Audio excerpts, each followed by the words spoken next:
and made it difficult for us to score, certainly around the rim. But felt good about our looks, felt good about getting to the line. Most disappointing thing for the night was our defensive effort. So give Syracuse credit. We'll learn from it and move on. Chris, if you had to grade the way your team's played in the first 7 games when it's played, what grade would you give them? You know, I think I'm not sure. You kind of feel it would be pretty skewed based on tonight. And again, I just didn't love our defensive effort tonight, so the grade wouldn't be a good one. But we've had some good moments, but we got to get better from here. You know, our team knows we've got a long ways to go. I don't think they think anything other than that.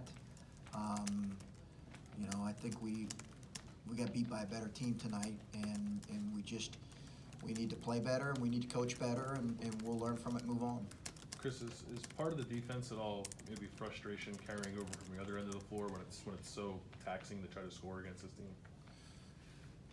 Yeah, I think that's part of it.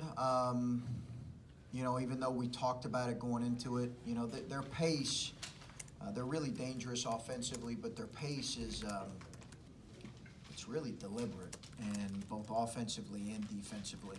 And I think we did get frustrated missing some looks that you'd hope that you could make, whether it was around the basket or open threes. But, you know, they do a good job covering those things up, too, with their length. They're extremely long. And they seem to, I know they shot it really well in general, but they seem to really attack you guys off the dribble. Did you anticipate that they might try to do that coming in? Yeah, we did. I mean, it was a heavy space isolation with their best players, and allowing those guys to kind of go to work on your guys. And, you know, you got to be able to stop that, or else they're going to keep doing it. What specifically about the defensive effort didn't you like?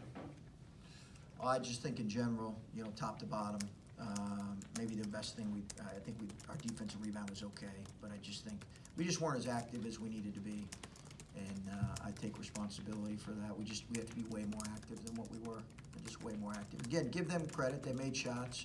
They've got good players. They're a really good team, but we need to make it harder on them than what we did. Was part of the disappointing part for you was early in the game it seemed like you guys sort of had it, and then as the game dragged on, it didn't seem as much? No, you never feel like you have it early in the game,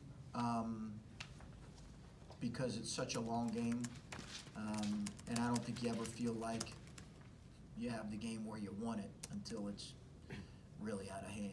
And I never felt like that at this point. I don't think our players did. They recognized that this was going to be a long game, and there's going to be some ebbs and flows to it. You're obviously still learning this team. As you got prepared for this game going through practice, did you sense anything that told you that maybe the effort wouldn't be what you would want? Did you see anything in practice the last few days?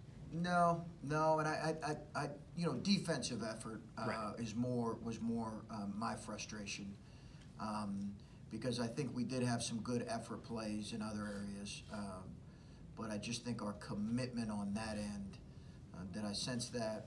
No, not necessarily, but you know, they took advantage of us. They really took advantage of getting in the lane. And then they made more shots. They certainly made more threes than they've made. But that's what good teams do. And do you have any update on Luther? It's a dislocation, shoulder dislocation, and beyond that, I don't have any other information. He's being evaluated, but it's a shoulder dislocation. So we're hopeful that he's gonna, you know, recover. We'll know more later. Do you feel like this was kind of a learning experience for Caleb Wesson, especially on the offensive glass, just maybe not having his shot fall through, but the amount of second chance points he had, kind of those second opportunities, just not connecting on those? Yeah, I mean, I think he probably, you know, Caleb's a great kid. He's going to look at this and say, okay, how can I get better? I doubt he's had maybe no 1-for-8 nights in his career. Even dating back to high school, I would think. I thought he did a really good job in the high post, passing the ball. And I thought he got the ball around the rim, and our teammates got it to him in good spaces. He created a lot of fouls. But he's, you know, his finishing in traffic is something that we've been working with him on, and we just need to continue to work with him on it. Did you feel at any point, maybe not, but did you feel at any point there was a size difference for your team, especially down low? Sure. Yeah, absolutely. And how did Felt that- that the whole night. Not just down low. Their length is significant. It's a significant difference. You know, their starting lineup is a long, big group. Yeah, felt that the whole night.